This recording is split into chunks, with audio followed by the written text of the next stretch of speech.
Spoiler do capítulo 268 de Jujutsu Kaisen. Lembrando que eu tô gravando esse vídeo às 4h30 da manhã, então me dá uma moral e já me segue se você gosta desse tipo de conteúdo.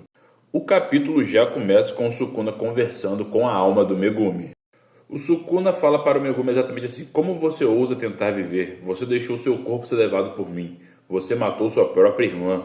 Você até rejeitou uma mão que foi oferecida a você. Desista, você não pode viver uma vida decente. Apenas fique quieto e deixe que eu cuido do resto. E aí o Megumi responde para ele: por que você está tão desesperado? Ainda resta um dedo, Sukuna. Se o caminho para se tornar um objeto amaldiçoado for pré-determinado, então se você for arrancado por Itadori, você morrerá aqui. E aí o Megumi fala basicamente que a ressonância afetou muito o Sukuna, porque mesmo os 19 desaparecidos, apenas um é suficiente para causar todo o estrago à alma dele. E que no fundo é bom ver que o Sukuna também sente medo. E isso aqui, ó, essa geleca é o Sukuna. Aí o Megumi continua dizendo: eu nunca pretendi viver uma vida adequada desde o começo. É um dado adquirido, mas há muito mais pessoas além de você no mundo. Acho que vou tentar viver para outra pessoa mais uma vez. De volta à realidade, enquanto o domínio do Itadori vai se desfazendo, se desmontando, a reencarnação do Sukuna começa a se desfazer e o corpo do Megumi começa a voltar. Sukuna grita em agonia ao ser arrancado do corpo do Megumi. Megumi finalmente está de volta e livre das garras do Sukuna.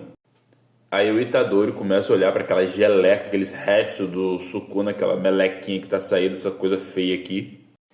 E o Yuji ainda vira pro Sukuna e fala: e aí, melequinha, o que você vai fazer? Aí a gente tem um flashback daquele momento que o Itadori fala pro Sukuna para ele libertar o Megumi e voltar a viver dentro dele mesmo, tá ligado? Aí ele para, olha pro Sukuna e diz: você sou eu. Diferente do que ele falou com o Marreto, que era eu sou você, agora ele lançou o inverso e ficou muito top. O Yuji, segurando aqueles resíduos do Sukuna, diz: nascido carregando uma maldição sem nem saber. Que tipo de monstro nos tornaríamos era uma questão de sorte. Mas eu tinha meu avô. Sukuna, vamos tentar mais uma vez. O Itadori continua dando chance para o Sukuna se redimir e voltar para dentro dele. E ele segue dizendo: não para amaldiçoar alguém, mas para viver com alguém. Mesmo que ninguém mais aceite você, eu sozinho posso viver com você. Mesmo nos seus momentos finais, o Sukuna fica furioso com essas palavras de consolo do Itadori, porque ele ainda se sente o superior. E aí o Sukuna diz: eu vou te elogiar por bancar o idiota a esse ponto. Itadori, não me subestime, eu sou uma maldição. E aí de repente a cena muda para a luta do Hakari e da Uraumi, onde o Gege Akutami lembrou, né, que essa luta estava acontecendo, então vamos nessa, né? E aí a Uraumi percebe que o Sukuna perdeu e o Hakari pergunta: o que faremos agora? Aí a Uraumi diz: é o fim, não tem mais sentido, não adianta mais nada.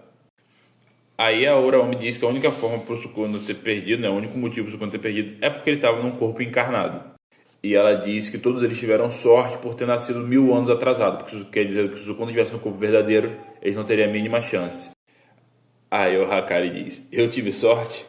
Esse é o maior elogio que eu poderia receber, porque para ele a sorte é tudo. Quem sabe da expansão dele sabe, né? E aí o corpo da Uraumi começa a desmoronar e ela fala: de fato, tipo, você é sortudo mesmo. O desfecho dessa luta aqui tá longe de ser o que a gente esperava, porém é o que nós temos. Então tá, né? Vamos embora pro resto. Então o Megumi acorda no hospital e vê o Itadori e a Nobara tentando se esconder para dar um susto nele e pergunta: o que vocês estão fazendo? Nobara e Yuji, uma surpresa de sobrevivência. Aí o Megumi diz: entendo, minha culpa. Aí a Nobara diz: você sabe, a mandona da turma que todos achavam que estava morta acabou de estar viva? Vocês dois deveriam estar tão surpresos que vocês deveriam se molhar ou chorar de alegria. Aí o Itadori assume que deu uma chorada quando viu a ressonância acertar o Sukuna, e o Megumi diz que não está surpreso porque ele viu tudo de dentro do corpo do Sukuna, então ele sabia que ela estava viva. Itadori pega 2 cartas escritas por Gojo e diz que a Shoko entregou a ele. Aí o Megumi surpreso diz: uma carta? Tipo assim, o Gojo escreveu uma carta? Aí a Nobara diz: eu entendo o que você está pensando, Megumi. É nojento pensar no Satoru Gojo escrevendo uma carta. Aí o Megumi percebe que só tem 2 cartas, ele fica meio surpreso, só que o Yuji diz: eu não tenho carta para mim porque eu conversei com o Gojo diretamente. Então essa carta é para você e para Nobara. Nobara lê a sua carta, mas rapidamente já esmaga, já amassa ela como aqui no cantinho, porque essa carta contém informações de onde está o paradeiro de sua mãe. Aí o Yuji pergunta, você queria saber em primeiro lugar? Aí a Nobara responde, de jeito nenhum. A Nobara pergunta se o Megumi recebeu alguma notoriedade de grau especial, alguma coisa do tipo, mas o Megumi começa apenas a rir quando recebe sua carta. Aí a Nobara e o Itadori ficam curiosos, pegam a carta da mão do Megumi, porém eles ficam pasmos, perplexos quando eles veem a carta. Enquanto a gente vê o Megumi rindo ali de toda alegria do coração, na carta está escrito: infelizmente seu pai não está mais por perto porque eu matei. Desculpe. Megumi surtou? Então a Nobara fala que eles têm que encontrar a Maki e os outros, e que o Megumi também deveria ir. Aí o Itadori diz que ele tem que agradecer e se desculpar com todos. Só que aí o Megumi não entende do que o Itadori está falando e o Itadori diz que é sobre o Yuta. Aí o Yuji diz que eles têm que salvar a vida do Yuta. E aí a gente consegue ver, né, a Maki, o Toji, Panda, Kusakabe, a Mio, o Momo, e alguém grita: Yuta, seu maldito bastardo. Parece que foi a Maki. Aí o Megumi, preocupado, pergunta se é assim que deveria soar está indo salvar o Yuta. Então, na próxima semana nós não teremos capítulo e faltam apenas mais 3. E aí, né, tem uma nota do editor que está escrito 3 capítulos até o fim. Mas está tudo bem com o Okotsuki? Será que o Yuta está bem? Então, semana que vem não teremos. No dia 12 de setembro nós retornaremos com mais spoilers de Jujutsu Kaisen. Se você gosta de conteúdo, já segue aí